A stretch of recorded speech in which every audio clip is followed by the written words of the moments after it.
Hello, everybody, and welcome to another episode of the Vidor Locksmith Show.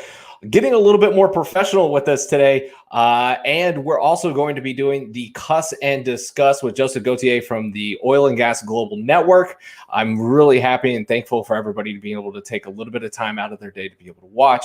We are streaming live both on LinkedIn and LinkedIn and YouTube, not Facebook. LinkedIn and YouTube today, so we got both simulcasts. So I'll be jumping over there and seeing if anybody's watching there as well. In the latest news, nothing. I don't think anything's really happening in the world today. It's been kind of a slow day, so hence why we're going live. So without further ado, let me bring in the talking beard himself, Justin Gauthier. Justin, thank you for being on today. Thank you, David. I noticed that you kept the beard, but you grew a hat. Yeah, I figured if I was going to go all in, I might as well go all in. So I dug around for my old fishing hat here, and it brings back good memories. And so hopefully those memories are going to be a little better than the memories we're experiencing today. But at the end of the day, you got to have fun with it. And so I figured instead of being here in my underwear, I'd throw on my fancy jacket and a fishing hat. All right. If you can't be at the beach, you got to at least dress like it. You know what I'm saying? Well, before we jump into the interviews today, I'm going to take a small opportunity to do a shameless plug for myself here. So tomorrow, for everybody that's watching, I don't know if we actually have anybody watching yet. We are going to be debuting the How It's Done series. So with my mom's help, Red Flyer Media, Rebecca Cunningham. If anybody's met my mom, they know, she's the video expert. And so what we did is we took a little bit of time to go inside the doors of some of the manufacturing companies and be able to look at exactly how some of the things are created in our industry. So just a second, I'll pull it up. We'll play the quick little intro. See if I can find it real quick. There we go. And we'll let you guys play it, and then we'll get on with the interviews.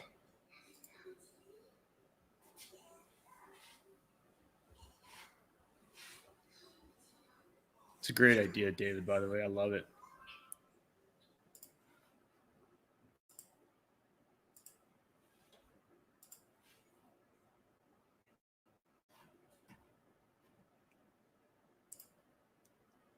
And there we go. We're back with Justin. So I just want to play that intro over time. I've got to let everybody know that not tomorrow, Wednesday, we're actually going to go live with that. Sorry, Wednesday. All right, Justin. That's a great idea, man. You back? Do what? Oh, I want to say that's a great idea. It's kind of like how it's made, how it works. I think that's fantastic. I think a lot of people are curious on some of the simple things that we do in oil and gas. So great idea, man. I got to give it up to you for sure. Thank you. I appreciate it. What it really was is that, we were thinking, there's a lot of stuff that gets created, manufactured in our industry. And I've never gotten to see a lot of these companies and see how some of this stuff was done. So I was like, if I haven't seen it, then I know other people haven't seen it and they probably want to see it. And so that's kind of where everything got started. So, all right, I'll turn it over to you, sir. I'll let you go ahead and start making the introductions here. And hopefully we've got a handful of people out there on LinkedIn and YouTube watching. Sure. Well, why don't you bring everybody in? Can we do that? All right. Yeah. We've got Adam. We've got JB. Oh, wait. Sorry. Just went in the wrong order there. It's okay. Push me off the board. There we go. Ryan. And Ryan. Nice. Well, appreciate all you gentlemen coming onto the show, if you want to call it a show. But a couple of weeks ago, I put a post out there and was like, hey, anyone want to cuss and discuss on today's oil and gas, whether it's, whether to do with oil and gas, whether it's to do with working at home. But oftentimes we have such good conversation. And a lot of times, we're not able to record them. Or if we are, we're face to face. But now, due to the circumstances, it's just so important to engage with our community, especially within oil and gas. We're a people business, and so this is not, going to set a platform for predicting, next year's oil prices or go through the analytics and all the facts, because there's a lot of stuff out there like that. But I think just it's important to generate some good conversation, maybe create some optimism around what's going on. I know a couple of you individually, we spoke on the phone. Ryan, I've been knowing you for a while. You always just have such good words of encouragement from someone who's done a lot in his career. I just thought it was important to have you on. JB, you always have a lot of great content on LinkedIn. You always create valuable input, and I respect that. Adam, you and I talked. I think you've got a lot of good perspective on things. You've got a great mindset and certainly some good experience to bring to the table and some good stuff you can share. So yeah, it's kind of why I threw it out there. All of you kind of expressed interest in doing it. So firstly, I just want to go ahead, Adam, I'll go around, just kind of briefly introduce yourself, and then we can keep kind of kick things off with a few questions and go from there. So Adam, why don't you go ahead and tell just a brief overview of who you are and why you wanted to actually come on the show? Yeah, first off, guys, thanks for having me. Gave me a reason to get dressed today. Not on video cast very often, so really appreciate it. Adam Murray, I'm the Vice President of Performance Products at Weldfit. So pretty much am responsible for hard-type slug catcher design and engineering and fabrication, as well as our extruded outlet header line there at Weldfit. So I'm sort of work on the midstream side, and I think that's what had interested me in this opportunity. Is last time I saw it, there was a lot of upstream folks talking about, you know, the rig movements and how many are out there and things like that, and just kind of wanted to bring a little bit more of a midstream perspective to it. Excellent. This isn't my first downturn, so I went through 08 and a little downturn in 14-15. Been president of the Gas Processors Association for the Rocky Mountain chapter, was a part of that organization for the past 10, 11 years. So been around the block a little bit, I guess. That's awesome, man. Appreciate that. No, it's interesting to have midstream and hopefully one day I can get some downstream folks on here just to give their perspective, but happy to have you on. JB, why don't you give a little insight as to, you know, who you are and what you're looking to gain out of this, or why you decided to say yes? Well, first, thank you for having me on here. I've wanted to always, do this. So thanks for the invite, and I'm glad I was able to make it happen. Awesome. Yeah. So my company, I call it TNO, or short for the Navitas organization. In essence, we're retained strategists for innovators in oil and gas. And for the past 3 years, I've really tried to drive solutions that are not so much accepted in the oil field. A lot of software, a lot of different technological solutions. And I've really made a push into the market space. But of course, we all know how challenging that can be and how people do not like change, especially in the oil and gas industry. And so with that comes a lot of pushback from individuals and companies, both positive and some on the negative side. But I keep, trugging along, and it's really exciting to start to see finally in the last year some real momentum and real traction with solutions that are out there. And I think this, downturn or bust, whatever name you want to put to it, is going to open up a lot of doors for these solutions to finally make headway. And so I'm very optimistic, to the companies out there doing it, just like, what Ryan is doing with his company and many other companies that are out there. And I think that those people that are willing to listen and be objective are going to really capture market share. And I think the future for oil and gas is very bright, but we have to be willing to change. And I just hope to be one of those instruments to help that. And hopefully we can kind of, discuss some of those things here today.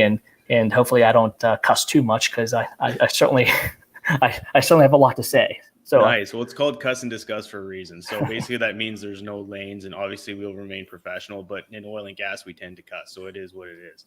Yes. Right. So Ryan, what about you, my man? I saved not at least last but not least, buddy. Jeez, I was hoping you wouldn't say the best for last. No, I don't think you could have picked a better group. I know most of you guys, Adam, I'm not sure if we've ever met, but what I hear from you, what I hear from JB, this is definitely the right time. People are listening, they're paying attention, and what we do really matters in the future of the oil field. I'm the founder of RigCallout. We do last mile visibility for the oil field. Dollars for us matter, and it matters a great deal to our customers. And just the general conversation and the flow of conversation that we've seen 31 days ago is 180 degrees different than it was today. And that is every dollar matters, and every dollar is somebody's salary. And it's never been a more opportune time to actually see in the industry all the stuff that all of us have been talking about. JB, I've seen your posts, I've seen the stuff that you put out there. It's all the same. All the other tech companies, this is finally our platform to deliver on the things we've been talking about for the last 2 or 3 years. in the years prior to the other startups that never made it to this point. So this is a great time for us all to get in here and keep this industry strong for many, many years to come. Yeah, no, and I've said it before, and something that I always reference is, chaos breeds innovation. I think we're seeing that. And Adam, I think you and I talked about this. Speaking of innovation, you mentioned, Venmo changed the way we split bills and cover IOUs. You got Uber that changed the way we traveled and partied on weekends, and then you got Airbnb changed the way we go on vacation. And I think we're waiting for something like that to completely flip the game upside down. I think everyone has that intent. Our industry is it's a little bit resistant to change, but I think that's slowly coming. And what that looks like, I don't think I have the IQ to make that happen, but I think just generating conversation and seeing where the demand lies and seeing some white space, and maybe, like you said, JB, adopting something from outside oil and gas and bringing it in, I think is extremely important. We've seen that over the last few years, certainly people coming in from other industries and helping innovate throughout oil and gas. I mean, Anadarko did that with their group before merging with Oxy, or with that whole acquisition thing. But there's a lot of people, grabbing resources from outside oil and gas. And I think that's really what's going to change the game. Before we get going more on the oil and gas side of things, I want to go around. Has there been anything positive that has come out of the quarantine, either from a business, family, or personal perspective? I mean, obviously everything we've talked about, it's like, you talk to your buddy, how's it going? Oh, this and that, oil prices down, economy this, all this bullshit. But is there anything that's like legitimately been positive for you in your situation? And I'll open it up to anybody. Like, there's got to be some silver lining for this. And I know I've talked to a few of you guys, and it certainly has been, but I'd love for you guys to share if you have. Yeah, let me jump in here. So my company has been remote since day one. So for 3 years, we've been completely remote, working from home, traveling, living on airplanes and hotels.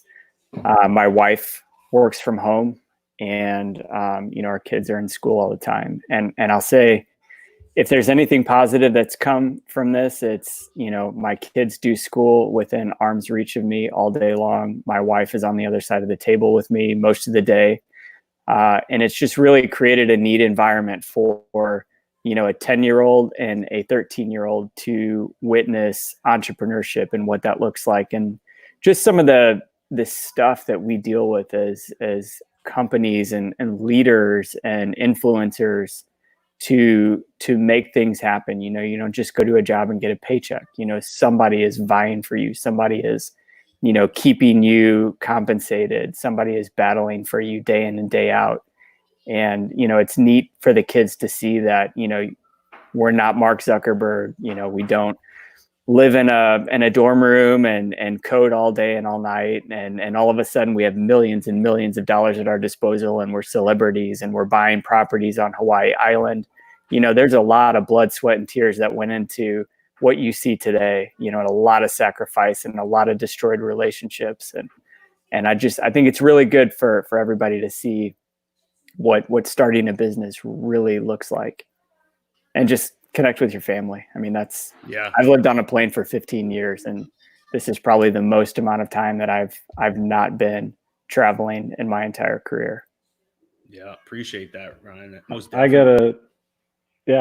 gotta continue on top of that. My kids are younger. They're 4 and 1. Just being able to be home, even for this, whatever, 30 days or 60 days, however long it ends up being. I mean, I work remote from my company, but I also go into an office every day. And so being at home, being with them, having my son, my 4-year-old, be able to come up and kind of see what I do and listen in on conversations, even though he doesn't quite put it together, has been pretty awesome. I mean, he's always, asking about work now, whatever that is to him right now. And I think that's really neat. The other thing is, I think, is the amount of creativity. Like, you're kind of forced to get creative in this situation, right? Like, you can't really go anywhere. So, myself, I started putting on like virtual lunch and learns on Friday. They've been pretty highly attended. A few other sales folks in our organization have started offering like continuing education credits for when we do trainings and things like that, for the engineers that we work with. And I mean, even my wife, she does a part-time, sort of photography business.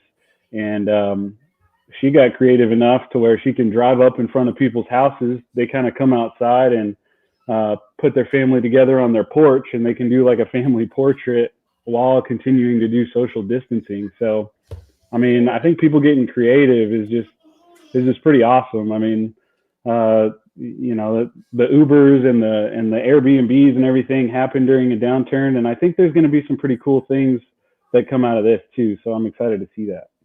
Certainly. No, that's a good point, man. JB, what about yourself, man? Anything positive coming out of this for you right now? Yeah, one of the biggest things that I've seen, and I've kind of called it the silent economy, where going through the daily routines. If you're a 9 to 5, office person, you forget about the barista at the Starbucks or your local coffee shop. You forget about the fast food attendant or the nail salon individual, going to the grocery store and things of that nature, and all the people behind that make that happen. I think this the situation that we're currently in and how the economy is shut down has shed some light on the importance of those individuals that make the economy and make the world go around, that normally might not get that attention. And so being able to highlight what they do and the value that they bring has certainly been instrumental during these downtimes that I see as a positive, because I don't think people are going to ever, go back to not really appreciating the person who's making their coffee or the person behind the grocery counter that's going to help them find their toilet paper, if you will.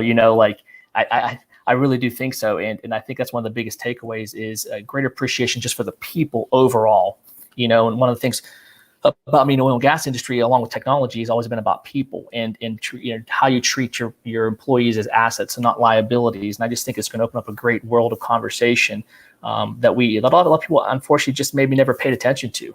And I think it's just going to create a lot of good dialogue with a lot of good people. And I think once the economy does start back up, I think it's going to go gangbusters. And I just think it's going to change a lot, where people are just going to be more appreciative of people more than their job titles. Right. No, that's a good point, man. I think of it, a lot of it too is really right now focusing that if you are eating out or, getting stuff to go and whatever, like supporting local businesses. I'm a part owner in a small privately owned gym here in Katy, Texas. And we've had to adjust. We're probably going to do the SBA loan. Our coaches that solely are coaching as a means of survival and to put food on their plates, they're affected. They're at home trying to figure out how they can do their job. And so, it's appreciating everyone and everything that goes into creating our economy, because right now everybody's suffering.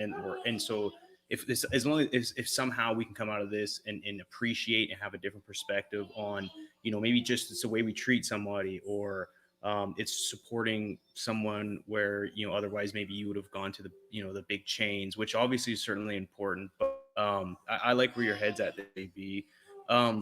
Speaking of jobs, obviously a lot of people right now, I know people close to me text me, hey, just so you know, lost my job. So for everyone out there who's going through that, my heart is out to you. I wanted to open up the question is, like, what's the biggest word of advice for people right now that have maybe recently lost their jobs? And it doesn't necessarily have to be like a work advice, but let's say, let's one of you folks, like, let's say, God forbid, you guys lost your job. Assuming you have a wife and kids depending on you, what kind of mindset can you have, and what kind of leadership can you continue to show for your family and advice like that? And then, of course, obviously the advice of like staying involved with work. It's kind of a two-piece question, but hopefully you guys understand where I'm going with that. I think it's, I think you and David and everyone has touched on it a little bit on LinkedIn already, maybe even today, as recently as today. It's the old Who Moved My Cheese, that book. The active mouse is always going to be the one that's finding stuff, right? So, if you get laid off or if your job has to pivot, I think it's the people that are showing value. So whether it's creating these live streams, live podcasts, whatever they're doing, or whether it's putting together a PowerPoint or a website or whatever your specific talent is just showing how you can bring value to the next company and the next company and the next company. Or even if you are employed, doing whatever you can in your specific organization to just bring that value to that organization right now. is going to be the most important piece. And staying positive, it's hard to do sometimes, but you just gotta keep doing it. You got to stay positive. Makes sense. Ryan, you and I talked last week. You mentioned about us as males and fathers and leaders. Can you speak on that? Because that really hit home for me, man. Do you remember what you said or what kind of you were talking about? Yeah, I'm not going to use the analogy that I gave you, but Sure. I just think that, Come on, say it. So Justin and I had a conversation, and I said, leadership is really important right now, especially as the man of your home. And, our identity as guys is heavily around how much do I earn? How do I take care of my family? Putting food on the table. And that's like our worth is proportionate to our paycheck. And our worth is really in, how we lead our family, and we cast vision, and how we provide hope for our family. And, and I use the example with Justin, you ever look at a guy and wonder, like, how on earth did he get a girl like that? And it's really,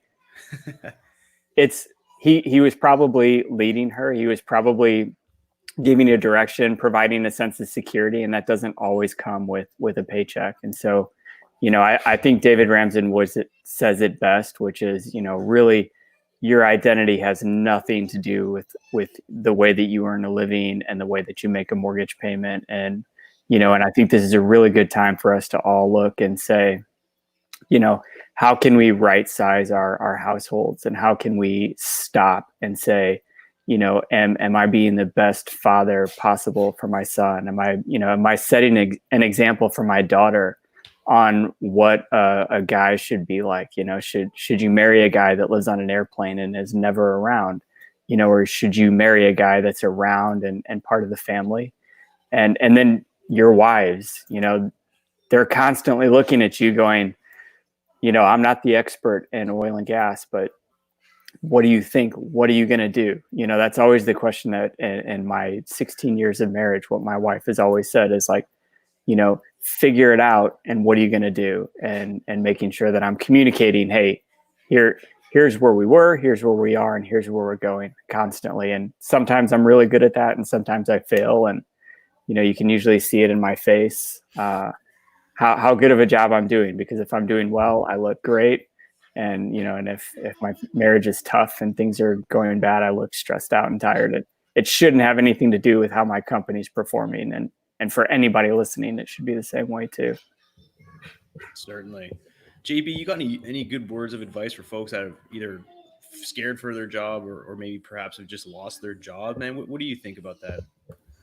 Yeah, the most important thing, and it's easy for me to say because, I've gone through downturns before, and I've been burned, numerous times. So I'm not just saying this to be, a book preacher, if you will, where you just go out and you quote, things like "this too shall pass" and, prayers and blessings and stuff like that, without any sincerity. I mean, I've been there, I've gone through it, and it clicked with me a couple of years ago. And I've always said that, you are not your job. And I've tried to really, through socials, I've tried to engage people with that and let them know that behind that, what's been mentioned is when your paycheck goes out, you don't lose your talent. You didn't wake up the next morning and all of a sudden your skill set just went poof. That you don't have your skills because you don't have a job title. You still have your family, you still have your friends, you're still walking and talking and breathing. And you have to remind yourself that. And then you have to also remind yourself that those skills can be applicable in the same industry or they can be transferable. And I think a lot of times people are so associated with that job because it drives, 80% of your life. I mean, I hate to say that when you think about it, the commute, the work, everything's tied to it. So you associate that job and that job title with your success. And I want people to back off of that and just realize that you truly are not your job, and that you do have value, and that you are loved, and that your choices, you're not alone in it. And I just hope that that resonates with a lot of people. And I hope that they realize that those skills, you don't lose those skills, people. If you hear me out there and, you worry about, where your income is going to come for your food and for your family, remind yourself when you get in those depressive modes that your skill set is still there. It didn't disappear just because your job title did or your company. And I also, and I'll leave you with this. I don't want to take up a lot of time. Sometimes a lot of people that were let go early, it's a blessing in disguise. And like I've always said, I'd rather be cut early and let go early to get whatever is out there first, instead of waiting 6 months or a year down the road to be cut when all the other opportunities are gone. So look at it in the light of sense now that you're free, if you will. Go for it. Put stuff out there. Try to start your own company. Take the plunge. It's not easy, and it'll give you great appreciation for people that sign paychecks. But there's just a lot of opportunity out there, and I just encourage people to remember that your skill set, you still got it. You can still use it. It's transferable, and heck, man, it's just a job title. It's just a damn business card. So yeah, no, that's a good point, man. David, I see you squeaked in here, man. You got any thoughts on this or what? Can't hear him. Mr. Jordan Timms. So, okay, I don't know. I'm sure people can read it, but aside from tech innovation, what do y'all think are upsides to the industry? More traditional service, example, plug and abandonment that will thrive in a depressed 2020 upstream market. Oh, anyone have a good answer for that? I can't really speak to the upstream, but I think it's time to get back to basics, man. I mean, companies are in business to make money, upstream and midstream. The way that those companies have been organized here recently on the finance side, they've been spending cash, building debt, not paying that back as quickly as they possibly should. And so I think it's time to get back to fundamentals, man. I mean, companies got to stay profitable. They got to be profitable. They exist to create shareholder value. And if they're not doing that, I just don't think people are going to invest in these companies and these businesses anymore. The return just hasn't been there. The other piece to that question that I think, has been talked about a lot here recently too is executive compensation. I mean, they're the ones taking the biggest risks. As you guys, I'm sitting here with a couple entrepreneurs on the screen, taking the risks, putting themselves out there, putting their mortgages on the line for these businesses. But, when you start seeing things that are like 100 or 200x of what the average employee is, people start to question, is it really worth it? And could someone else, even from outside of this industry who is better with balance sheets, lead this business better? So I think those are a few things that might happen. A few of those things have already started to happen in the past month or so, but that's just the tip of the iceberg. Yeah.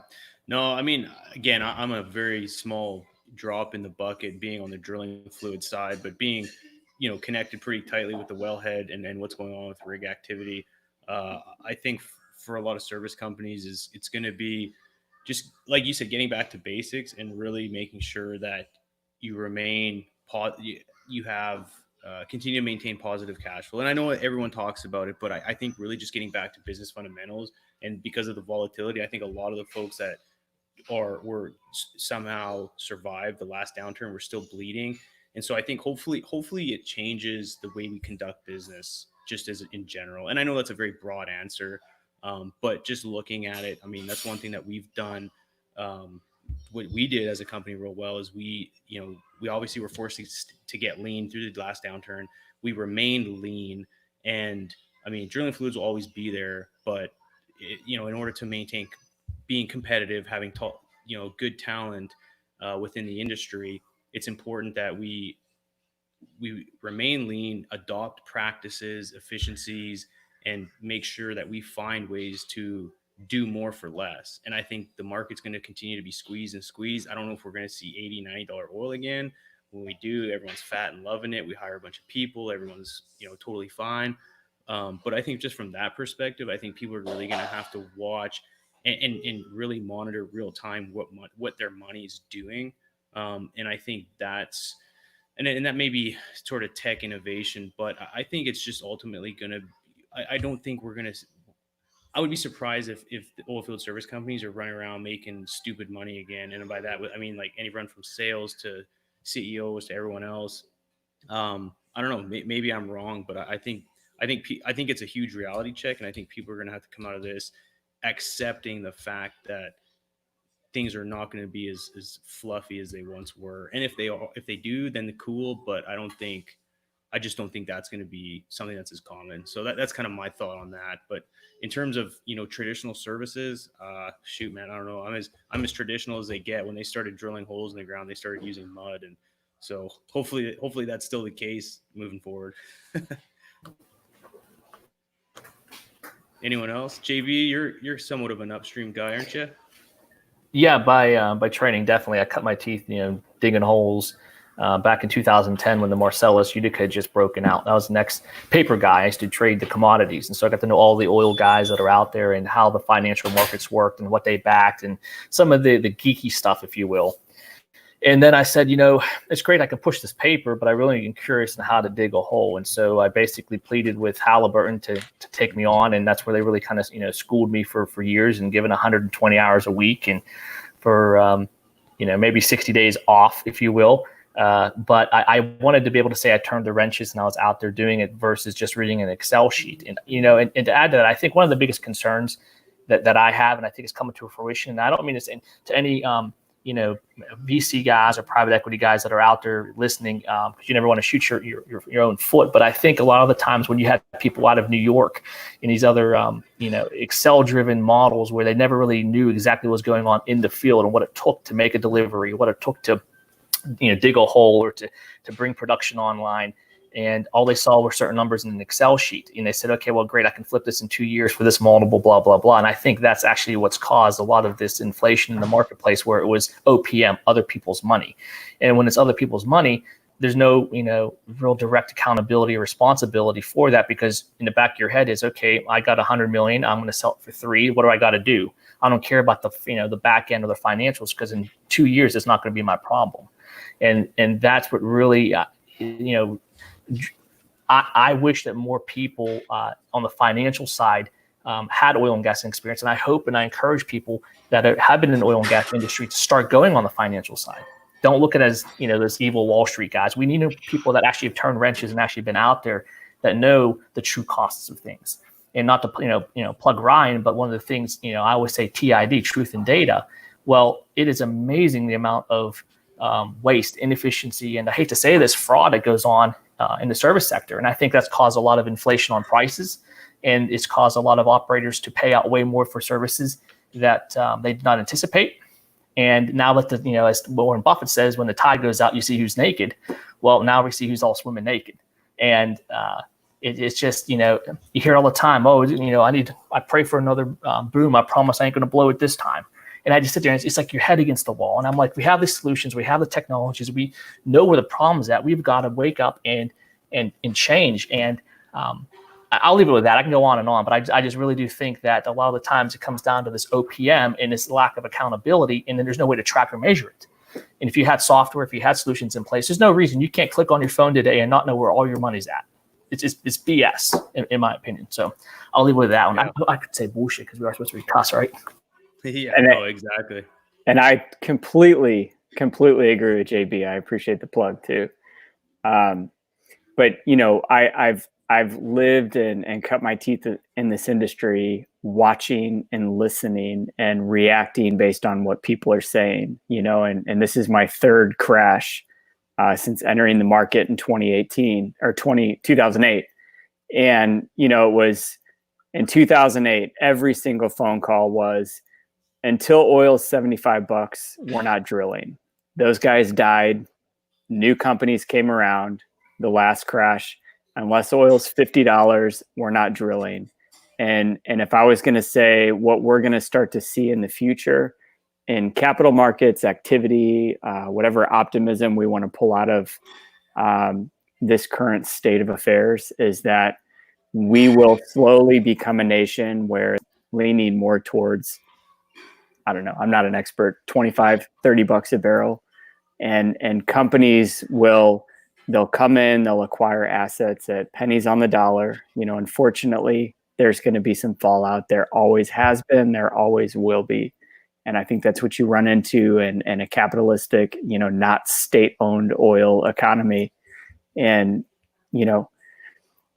the people with money right now are going to win big, and they're going to come in and they're going to acquire some of these assets, these overvalued assets, for pennies on the dollar. And we're going to see an industry turn around. We are having calls and have been for the last 3 weeks with companies that are saying, we see the waste, we see the potential for fraud, we see these inefficiencies that are taking place, and we want to get in front of it. And so we want to sit down and we want to be able to gather this data, because you can only trim the supply chain so much. There's only, so much margin in a piece of pipe or a drill bit before you have to lay people off to keep selling those bits, and you have to start going out of business. The real, fat that still exists everywhere is in those variable costs, those things that, used to be a rounding error and not a big deal. My vendor's going to cover it. Your vendor covers it, but you're going to pay for it on the next order. You're going to pay for it on the next contract renewal, because, people are not in business to lose money. So I think that'll be the real dynamic that you see going forward. Is you'll hear a lot less, if the spend it or use it budget comment that you get, if I save this money, I won't have it next year to use. That overage is just a rounding error. That stuff is gone. You're really going to see people care about dollars. No, and great input. No, that's great input. I wanted to, a lot of what we hear and see, and especially myself, is the upstream side. And Adam, that was one thing that you commented on is you're sitting with some upstream folks, or I mean, I guess, for Ryan, yours applies everywhere. But I wanted to ask you with regards to activity levels. Everyone knows a rig count's dropping. Everyone knows we have an abundance of oil in the market. But what does it look like, and what are some of the conversations being had amongst you and your network on the midstream side? Is there anything positive going on, or what does that look like right now? Sure. I mean, of course, the rig count and the number of holes they're punching dictates everything in this industry, right? That's why all the money is in upstream, or a lot of the money is in upstream and the big dollars. Mm-hmm. But to that end, I mean, you got to look at it in chunks, right? If someone already had a gas plant, a big 200 million a day gas plant planned, they're sort of got to be expecting that they're planning that for the next 5 to 20 years, depending on their business model, right? So, I don't know, as a betting person, you would have probably said there's going to be a downturn sometime in the next 5 to 20 years. And so you sort of circumvent standard oil field economics, right? You got to build one of those into your model. Maybe not $20 oil at some point, but, I think people are starting to realize that and starting to build those into their forward thinking, financial models. And so to that end, those gas plants are still kind of moving forward. They are trying to be as cost conscious as they can, but they're not planning for today and whatever it is, $27 oil or, $1.70 gas. They're trying to plan on, $2.50, $3 gas, and they're trying to plan on $35+ oil, just like, Ryan talked about. Eventually it'll get there, and that plant will exist, and they'll be ready to take product right away and become profitable right away. Whereas the people that are kind of waiting to deploy capital right now, they got to build a plant for a year. And so, the big pipelines, the Kinder Morgans, the Whitewaters, the stuff like that are building those big pipelines, I think those are still moving ahead. Those are mostly, getting completed. Some little things are getting held off, but the rest of the big stuff's moving forward. Cool. And I'll chime in too, because midstream is a chunk of our business and has really kind of been the foundation of our business, despite the name. Okay. Cool.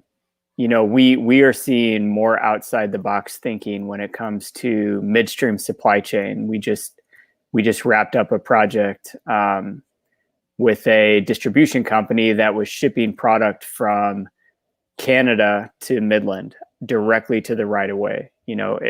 If you've ever been in any part of distribution, the thought of a 3 or 4 day haul to go directly to a right of way is absurd. And the cheapest pricing that you can provide your customer is point A to point B shipping. Get rid of all the inventory, the reloading, the re-racking, all that goes into the localized supply chain. We're seeing people do a lot of long haul business to reduce costs. It increases the risk, but when you have visibility around that, you can still redeploy guys out on a right of way pretty quickly. If hey, they're going to be a day late or 2 days late, you can redeploy these guys on other jobs to get work done. Whereas, if you don't know, you've got guys standing around for 2 days that can start to get costly. No, that's neat. I didn't realize you guys were sort of that had that much activity on the midstream side. And like you said, I think for you guys, it doesn't matter as long as there's trucks moving around, you're gonna jump on it, huh? We're going to grab it. I mean, we've had calls from FEMA. We've had calls from medical supply companies. It's been pretty neat. Oh, wow. Scary, but neat. No kidding. I wanted to ask a question. I just want one quick going off what he just said is that's one of the things that I believe or oil and gas lack a lot of the times is that we stay in such our sorry for almost my quotations, by the way. I just now notice I realize I do that. And I have like a scar face here. I was trying to do like a flashlight to see if, it does not look like Scarface. So forgive me out there, everybody.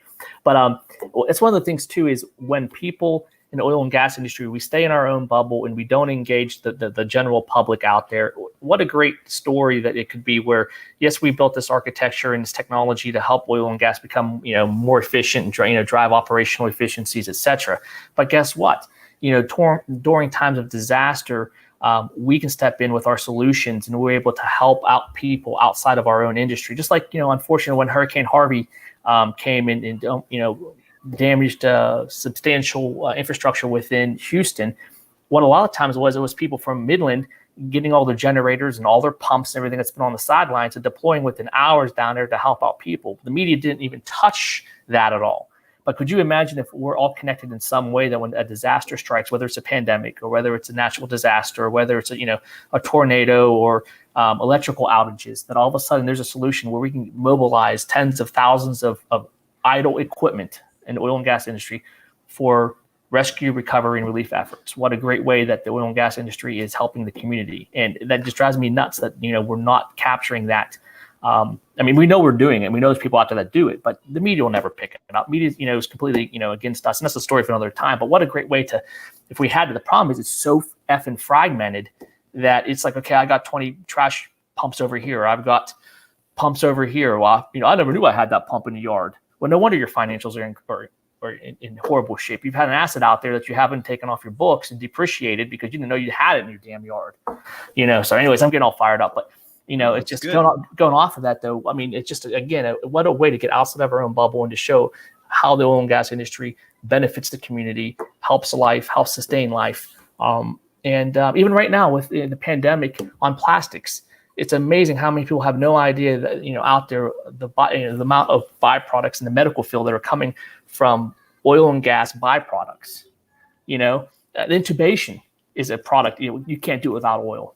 I just sit there, but we're not talking about it. So anyways, with everyone at home, can you imagine if the power or the internet went out? People would lose their minds, right?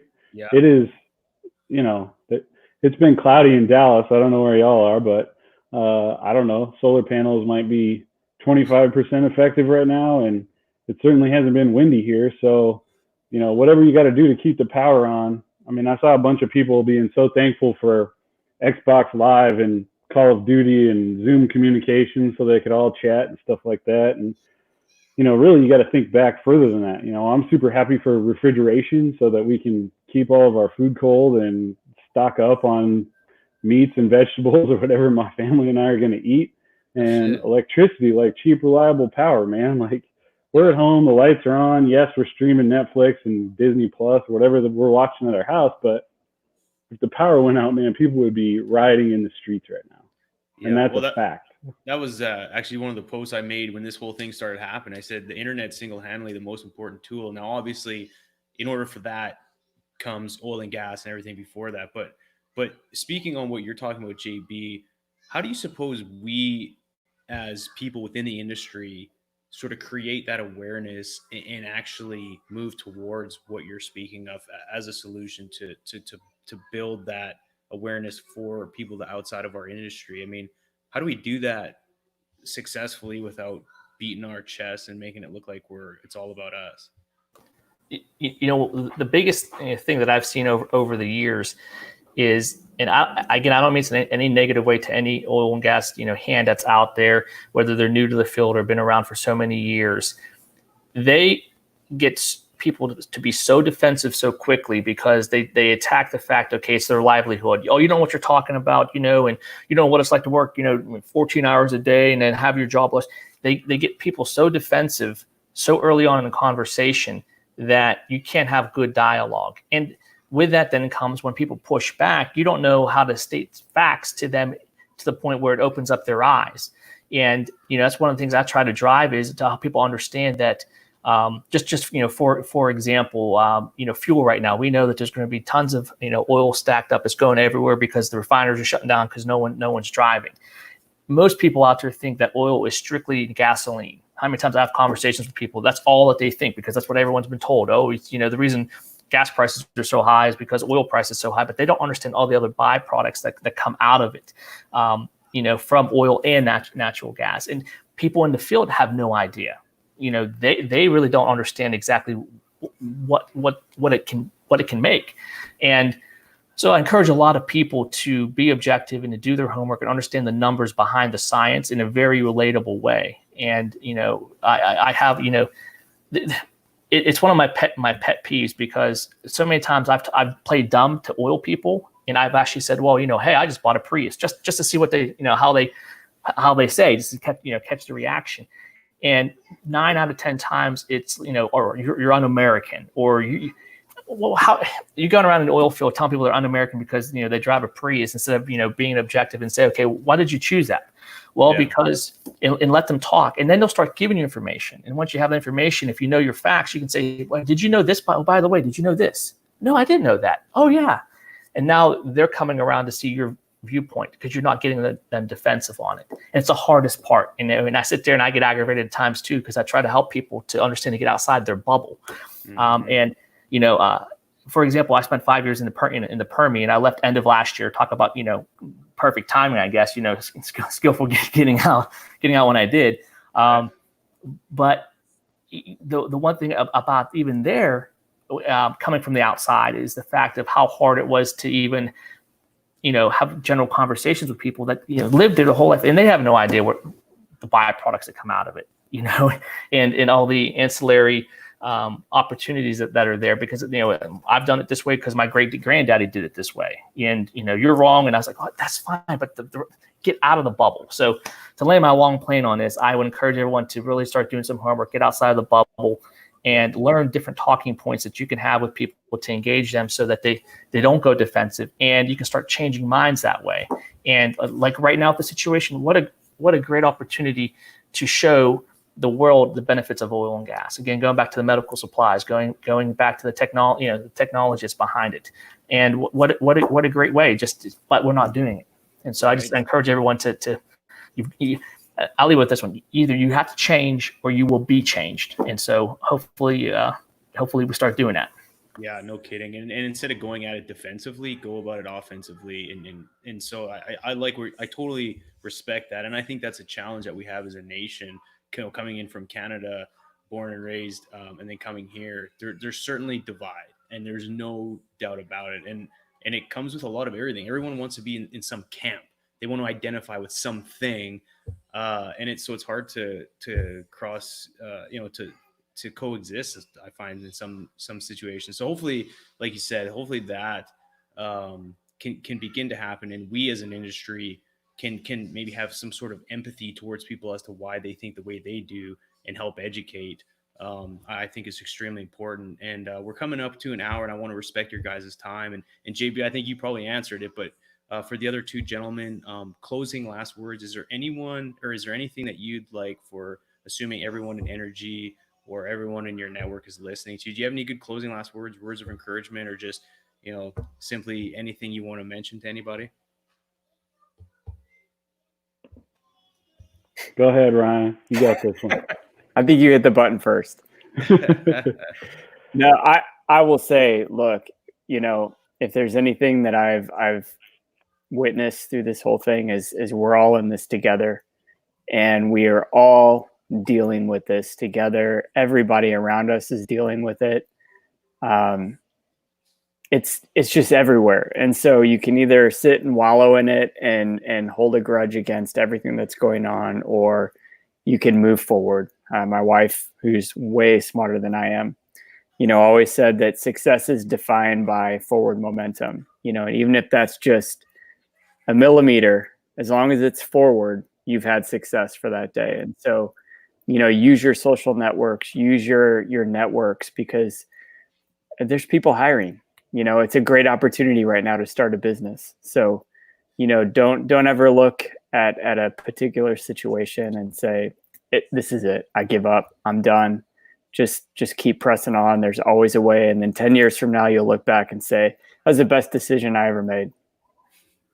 Most definitely. No, that's awesome. I'm Ryan. done. I appreciate that. I don't have a mic to drop, but there you go. I mean, it's the same thing. It's what this little get together is, right? Take this opportunity to have conversations with people you wouldn't normally have conversations with, whether they're in the industry, like this group here, or as JB said, whether they're out of the industry, and you're talking to someone about their Prius, right? I think, as long as you can just continue to kind of tell people what we do and how we do it. And, I'm sure you guys go outside to parks, and I'm sure you guys go hiking and fishing and do all of these different things just like everyone else. So, we're trying to be as fiscally, environmentally, socially responsible as we can be.